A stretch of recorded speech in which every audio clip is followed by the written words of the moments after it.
Okay, so test outline. Sort of what it looks like, what it will be like. It's all with calculator. Calculator. So you have a calculator. You don't need the calculator, but for a few problems. If you're using the calculator, you may know this, you can use the calculator to help you factor. But if you use the calculator to help you factor on every problem that involves factoring, you're not going to finish. And it just shows that you kind of don't know what you're doing. Like, you use the calculator, you have it, but if you're using it for every problem, then you're probably not doing things right. Like, you need it a few times. But again, if you're using it for every problem, then you're just kind of hunting around hoping for the best, and you're probably going to run out of time. So you'll have plenty of time as long as you use the calculator when you're supposed to use the calculator. 7 free response questions and 18 multiple choice questions.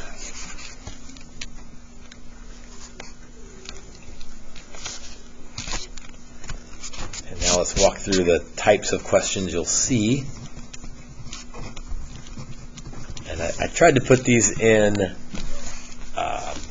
chronological order that we learned them.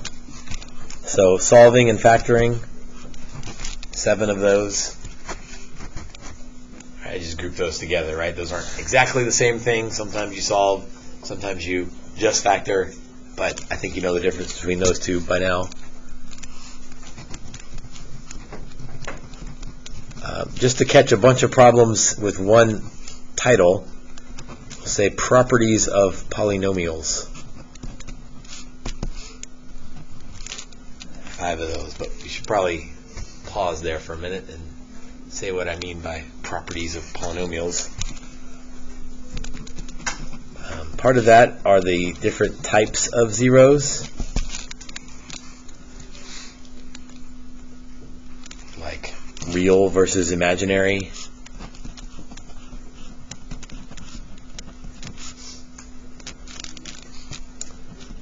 Rational versus irrational.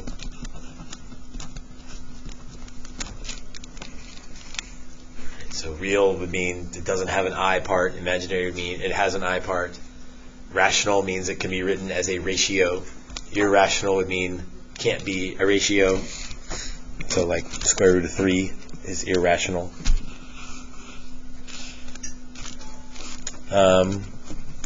We also like to ask questions about how many. Probably the easiest question is how many total zeros are there?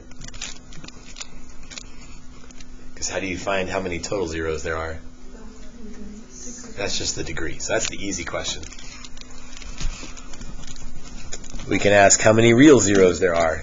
For that, you pretty much have to find the real zeros to know how many there are. There's not a shortcut to know how many of them are real without actually finding them. Same thing when we ask for how many possible zeros there are. That's the factors of last over factors of first. But there's no shortcut to finding how many there are. You just got to find them all and then count them up. And you probably remember that none of those are really that hard. The only mistake people make is if they answer the wrong question. That happened on a couple of tests where it said how many real zeros are there, and people circled the highest degree and said, there's 5. Like, well, wait a minute, there's 5 total, but there might not be 5 real. So I feel like these questions are not hard, but be careful and make sure you're answering the right question. In behavior falls under this heading of properties of polynomials. Right end up versus left end. How do you tell what the right end's doing while we're here? What's positive? The coefficient on the highest degree term. Probably what you meant. If that's positive, then the right end is up. If it's negative, the right end is down. How do you tell what the left end is doing? Even odd. And what does even odd tell you? Even is the same, odd is opposite. Yeah, if the highest degree is even, then both ends are the same. If the highest degree is odd, then the left is opposite of the right. Did a bunch of those. Number of turns.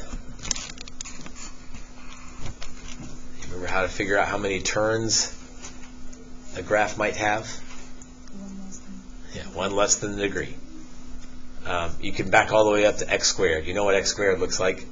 It's got one term, so one turn.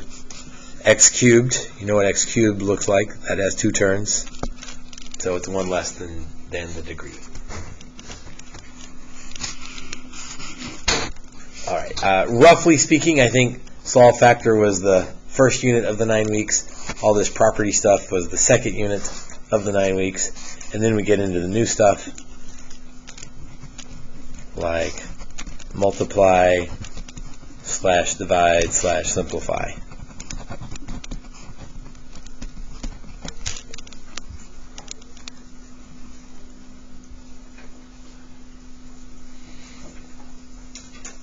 Again, those weren't really that hard as long as you could factor.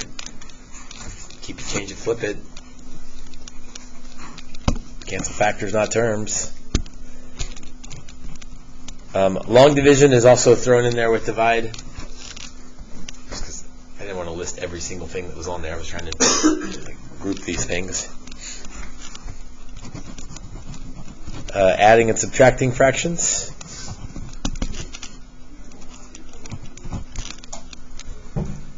I'll ask it again for the 400th time. What does it take to add and subtract fractions? Common denominator.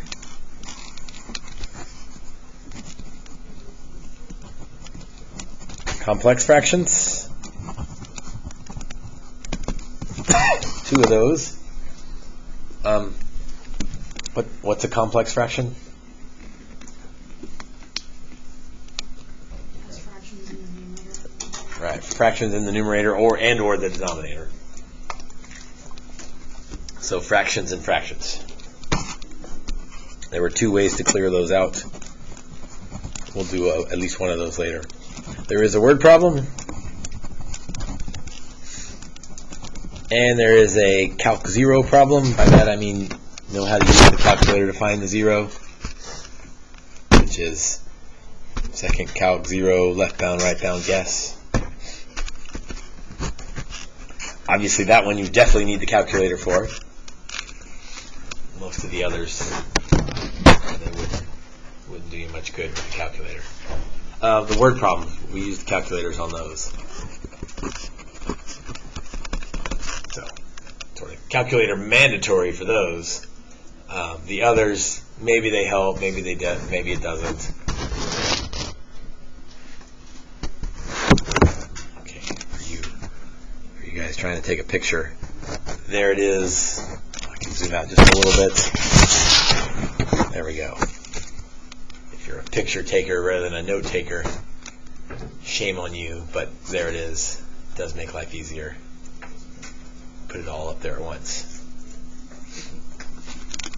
Or watch the video and fast forward to the end and look at it there.